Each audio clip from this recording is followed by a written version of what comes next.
Flipkartல எப்படி gift card add பண்றது அப்படிங்கறத பத்தி தான் டீடைலா இந்த வீடியோல பார்க்க போறோம். பார்க்கறதுக்கு முன்பாக சேனலை சப்ஸ்கிரைப் பண்ணிடுங்க. வீடியோக்குள்ள போலாம். ஃப்ளிப்கார்ட் ஆப் ஓப்பன் பண்ணிடுங்க. ஓப்பன் பண்ணிவிட்டு கீழே அக்கௌண்ட் ஆப்ஷன் இருக்கும், அதை கிளிக் பண்ணிடுங்க. அதை கிளிக் பண்ணிட்டு கீழே ஸ்க்ரால் பண்ணி வந்தீங்க அப்படின்னா அங்கே saved credit debit and gift card அப்படின்ற ஆப்ஷன் கொடுத்துருப்பாங்க. அதை கிளிக் பண்ணிடுங்க. அதை கிளிக் பண்ணிட்டு ஆட் ஃப்ளிப்கார்ட் கிஃப்ட் கார்டு அப்படின்ற ஒரு ஆப்ஷன் இருக்கும். அதை கிளிக் பண்ணிட்டு இங்கே கிஃப்ட் கார்டு நம்பரு, அதுக்கப்புறம் கிஃப்ட் கார்டு பின் கேட்டிருப்பாங்க. அதெல்லாமே நீங்கள் இங்கே கரெக்டாக என்ட்ரு பண்ணிடணும். என்ட்ரு பண்ணிட்டு அப்ளை கொடுத்துட்டீங்க அப்படின்னா உங்களுக்கு பார்த்தீங்கன்னா அந்த கிஃப்ட் கார்டில் இருக்கக்கூடிய அமௌண்ட் பார்த்தீங்கன்னா சக்ஸஸ்ஃபுல்லாக ஆட் ஆகிடும். இப்போது இந்த மாதிரி ஆட் ஆனதுக்கப்புறம் நீங்கள் ஃப்ளிப்கார்ட்டில் ஆர்டர் போடுறப்ப பார்த்தீங்கன்னா உங்களுக்கு யூஸ் கிஃப்ட் கார்டு அப்படின்ற ஆப்ஷன் பார்த்தீங்கன்னா காட்டும். அப்போ பார்த்தீங்கன்னா நீங்கள் அந்த அமௌண்ட்டை யூஸ் பண்ணி ஃப்ளிப்கார்ட்டில் ஆர்டர் நீங்கள் போட்டுக்க முடியும்.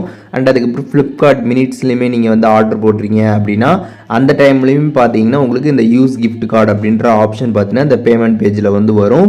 உங்களுக்கு வேணும்னா நீங்கள் அந்த டைமில் அந்த கிஃப்ட் கார்டில் இருக்கக்கூடிய அமௌண்ட்டை யூஸ் பண்ணியே ஆர்டர் ப்ளேஸ் பண்ணிக்க முடியும்.